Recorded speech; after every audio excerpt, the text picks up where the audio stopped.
चलिए आज की क्लास को स्टार्ट करते हैं। लास्ट क्लास में मैंने आप लोगों को कंप्लीट जियोलॉजिकल स्ट्रक्चर यानी कि भूगर्भिक संरचना के बारे में पढ़ाया था।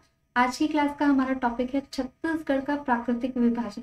ये वाला जो टॉपिक है उसको हम 4 पार्ट्स में कवर करेंगे, क्योंकि अगर भौगोलिक आधार पर हम देखें, प्राकृतिक आधार पर, तो छत्तीसगढ़ को 4 पार्ट्स में क्लासीफाई किया गया है। ठीक है, जैसे आप ये छत्तीसगढ़ का मैप देखिए, यहाँ पर अगर आप देखते हैं तो ये जो ऊपर का पोर्शन है इसको भी लगभग 2 पार्ट्स में डिवाइड किया गया है। कि जैसे यहाँ का जो पोर्शन होता है ये पाट क्षेत्र कहलाता है, ठीक है, पाट प्रदेश कहलाता है। और यहाँ का जो आपको पोर्शन दिख रहा है ये आपका पूर्वी बघेलखंड का पठार कहलाता है। ठीक है, पूर्वी बघेलखंड का पठार कहलाता है। फिर उसके बाद यहाँ पर आप जो बस्तर के ऊपर का रीजन देखेंगे, यानी कि जो बीच का पोर्शन दिख रहा है आपको जितना भी पूरा, ये आपका मैदानी क्षेत्र कहलाते हैं। यानी छत्तीसगढ़, यानी इसको महानदी बेसिन भी कहा जाता है या फिर छत्तीसगढ़ का मैदान कहा जाता है। ठीक है, मैदानी क्षेत्र। उसके बाद यानी ये छत्तीसगढ़ प्लेन्स कहलाता है। और ये जो लास्ट में आपको दिख रहा है ये आपका दंडकारण्य प्लेटू कहलाता है। ठीक है, दंडकारण्य प्लेटू यानी कि दंडकारण्य का पठार। तो इस तरीके से 4 पार्ट्स में क्लासीफाई किया गया है।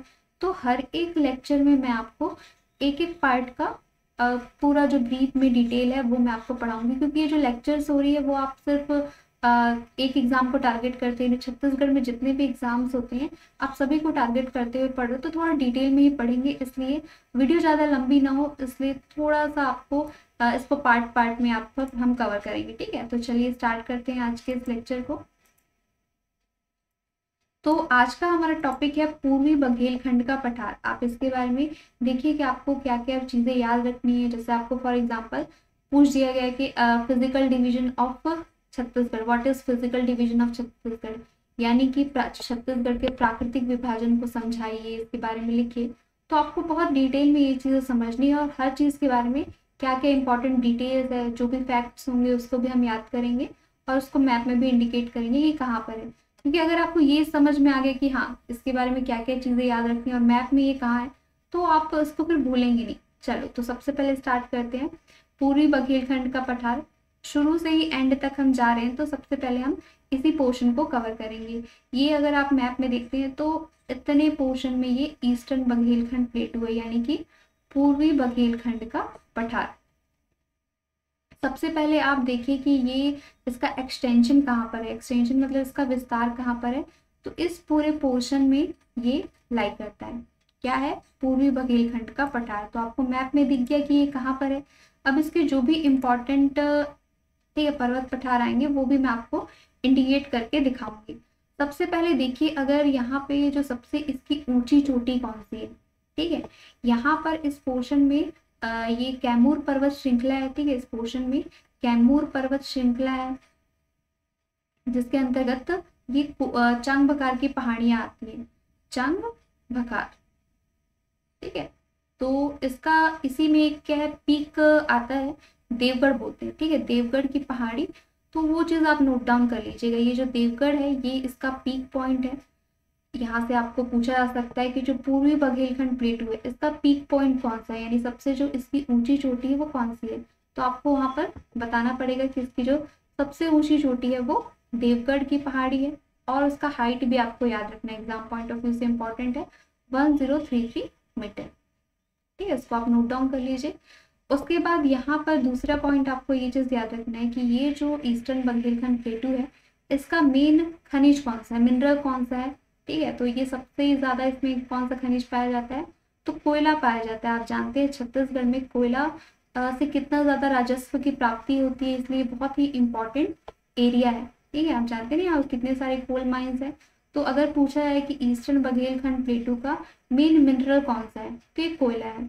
यहाँ पे कौन सी चट्टानें पाई जाती है, इसको तो मैंने लास्ट लेक्चर में ही कराया था। यहाँ पर पाई जाती है गोंडवाना क्रम के शैल समूह पाए जाते हैं, गोंडवाना। उसके बाद यहाँ पर एक पॉइंट, ये पॉइंट वाइज मैं आपको क्यों बता रही हूँ, क्योंकि आपको इसी तरीके से नोट्स में लिखना है। इससे क्या होगा कि आपको इजी होगा पढ़ने में, और जब भी इसके बारे में आपको डिटेल में लिखना होगा तो आप आसानी से लिख लेंगे। उसके बाद नेक्स्ट पॉइंट इसके बारे में आप ये चीज बताना है कि इसका जो ढाल, ढाल का मतलब स्लोप, स्लोप हम क्यों देखते हैं, स्लोप हम इसलिए देखते हैं, ढाल इसलिए देखते हैं कि जैसे मान लीजिए इसका झुकाव इस तरफ होगा तो नदियां जो है सारी उस तरफ जाएंगी ना, तो जैसे अगर मान लीजिए इसका ढाल आप देखेंगे तो यहाँ पर सोन गंगा ड्रेनेज सिस्टम आता है, यानी कि जो सोन नदी है वो पास होती है, तो सारी जो यहाँ की नदी है, गोपत नदी, बनास नदी, सब उधरी तरफ जाती है। यानी कि छत्तीसगढ़ का जो ये बघेलखंड प्लेटू है, बघेलखंड का पठार है, यहाँ की जो नदियां हैं वो पूर्व की तरफ जाती हैं। तो इससे हमें समझ आ जाता है कि हाँ, इसका जो स्लोप है यानी ढाल है वो पूर्व की ओर है। तो आप यहाँ पे नोट डाउन कर लीजिए, इसका जो ढाल है वो कहाँ है, पूर्व की ओर है। अब ये जो था स्टार्टिंग में आपने इसके बारे में जो सामान्य जानकारी है पूर्वी बघेलखंड प्लेटू के बारे में वो आपने लिख ली, वो आपने बता दी कि हाँ पूरे छत्तीसगढ़ में इसका जो परसेंटेज है वो 16.16% है और इसका जो एरिया है 21863 है। ठीक है, ये आपको इसलिए भी याद रखना है ना क्योंकि आगे चल कर के ये और भी आपके काम आने वाला है। ठीक है, 16.16% और 21863, इसको एकदम अच्छे से नोट डाउन कर लीजिएगा। इसको मैं आपको मेमोराइज भी करवा दूंगी, लेकिन अभी आप इसके लिए अच्छे से नोट डाउन कर लीजिए। अब उसके बाद नेक्स्ट देखिए, क्योंकि टोटल 4 पार्ट्स में ही क्लासीफाई किया गया है, तो आप देखेंगे तो लगभग ये जो परसेंटेज है ये 50% आसपास ऑक्यूपाई करता है, जो मिडिल प्लेन क्षेत्र है।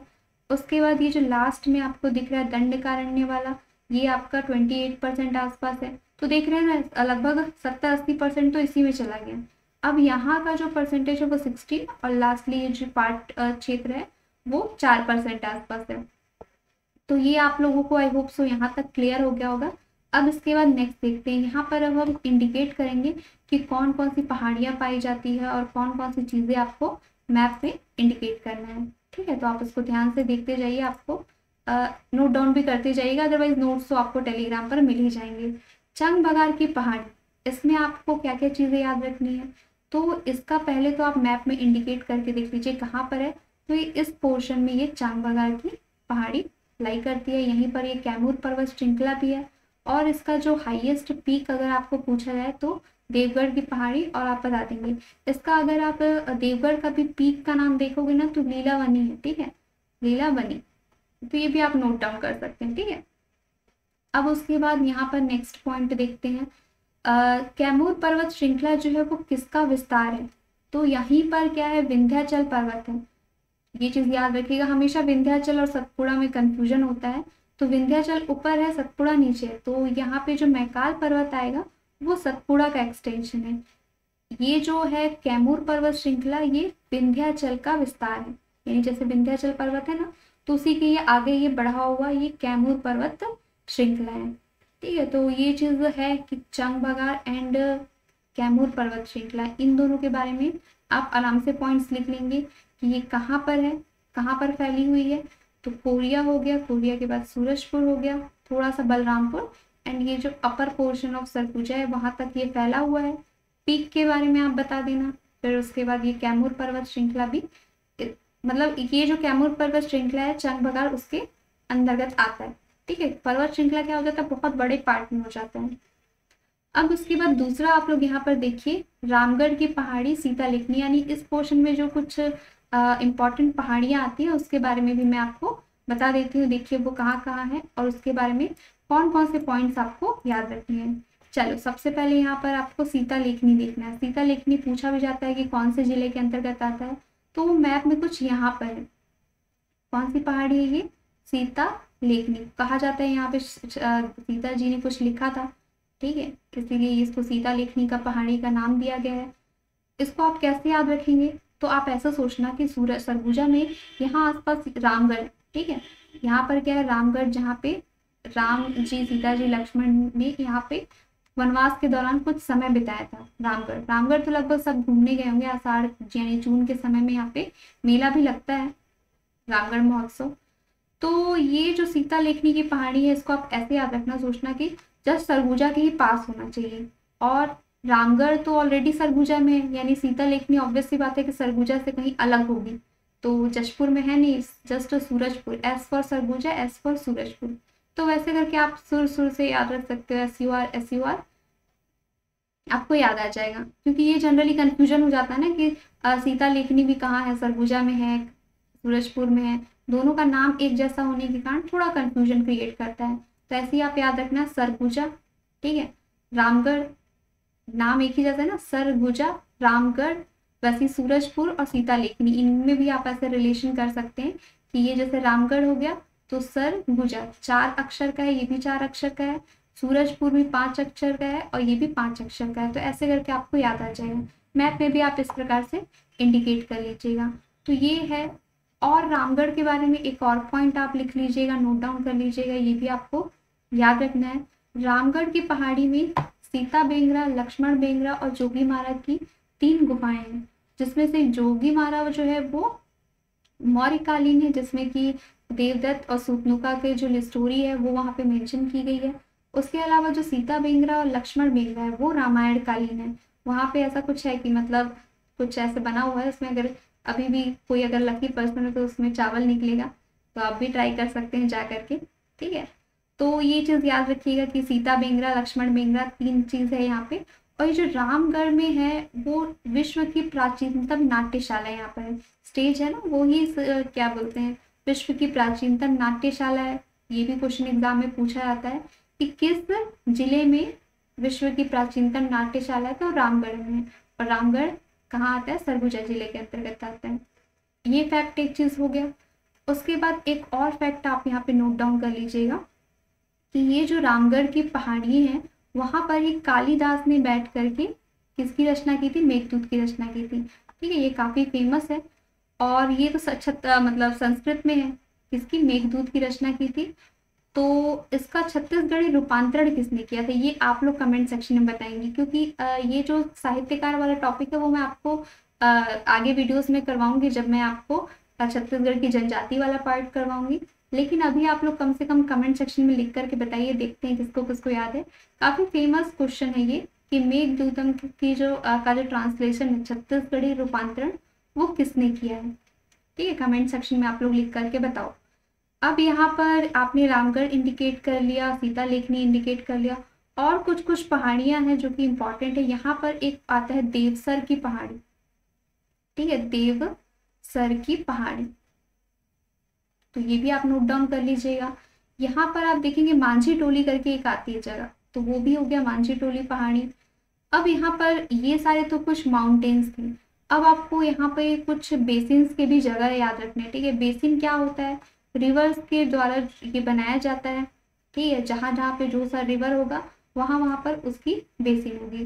जैसे आप जानते हैं बलरामपुर की जो सबसे मुख्य नदी है वो कौन सी है, ये है कन्हर। तो यहाँ पे जो बेसिन बनता है वो क्या है, कन्हर बेसिन है। फिर उसके बाद नेक्स्ट अगर आप देखेंगे तो यहाँ पे हसदेव रामपुर बेसिन। ठीक है, हसदेव रामपुर वाला जो है ये किसके लिए फेमस है, ये फेमस है कोल के लिए। मांड वैली और ये हसदेव रामपुर बेसिन जो है वो कोल के लिए बहुत फेमस है। अभी 2 बेसिन आपने इंडिकेट कर लिया। एक और नदी यहाँ सूरजपुर से गुजरती है, वो है रिहंद। तो रिहंद को भी आप यहाँ पर बना लीजिए कि हाँ ये हो गया आपका Rihand basin. Kanhar basin, Rihand basin, Hasdeo Rampur basin, ये 3 बेसिन आप लोगों ने इंडिकेट कर लिया। यहाँ पर ये सुहागपुर क्षेत्र, ठीक है, और यहाँ पे सोनहट का पठार भी आता है, तो वो भी आप इंडिकेट कर लीजिएगा। सोनहट का पठार, ये सुहागपुर क्षेत्र भी इसी का या इसी पोर्शन में आता है। तो आई होप सो आपको समझ में आ गया होगा। उसके बाद एक और चीज बताई मतलब पूछी जा सकती है, सरगुजा बेसिन। यहाँ पर एक और चीज आती है वो है सरगुजा बेसिन। अगर आप एमसीक्यू की बात करें तो अधिकतर बेसिन्स वगैरह को नहीं पूछा जा सकता। यहाँ पे जो कुछ फैक्चुअल चीजें, जैसे फॉर एग्जांपल देवगढ़ पहाड़ी की हाइट कितनी है, कभी मैच द फॉलोइंग में आ गया, या फिर यहाँ पर कौन सा खनिज पाया जाता है, या फिर सीता लेखनी की पहाड़ी कहाँ है, रामगढ़ की पहाड़ी कहाँ है, इस टाइप की फैक्चुअल चीजें यहाँ से पूछी जा सकती हैं। ठीक है, तो आप इस तरीके से आप सारे पॉइंट्स नोट डाउन कर लीजिएगा और उसको मैप में इंडिकेट करके बना लीजिएगा। आई होप सो आपको सारी चीज़ें क्लियर हो गई होंगी। ये नोट्स जो है आपको अच्छी तरह से लिखा हुआ टेलीग्राम चैनल पे मिल जाएगा जैसे ही लेक्चर अपलोड होगा। ठीक है, इस वीडियो में इतना ही। नेक्स्ट वीडियो में हम लोग पढ़ने वाले हैं, नेक्स्ट वीडियो में हम महानदी बेसिन के बारे में पढ़ेंगे। ठीक है, तो आज का मैं आपको क्वेश्चन दे देती हूँ जिससे कि आपका पता चले कि कौन कौन लेक्चर को सही से अटेंड कर रहा था। तो क्वेश्चन ऑफ द डे आप लोग यहाँ पे ध्यान से देखिए। आज का क्वेश्चन ऑफ द डे है, यहाँ पे आपको बताना है कि रामगढ़ की पहाड़ी जो है वो किस जिले के अंतर्गत आती है। कोरिया, बलरामपुर, जशपुर, उसके बाद लास्ट ऑप्शन है आपका सरगुजा। ठीक है, आप लोग कमेंट सेक्शन में आंसर दीजिएगा, देखते हैं कौन कौन इसको सही से कमेंट करता है। ठीक है, चलिए तो आज के लेक्चर को यहीं पर एंड करते हैं। नेक्स्ट लेक्चर में हम लोग नेक्स्ट पार्ट कवर करेंगे, महानदी का ये जो मैदानी क्षेत्र है उसके बारे में पढ़ेंगे। Thank you everyone.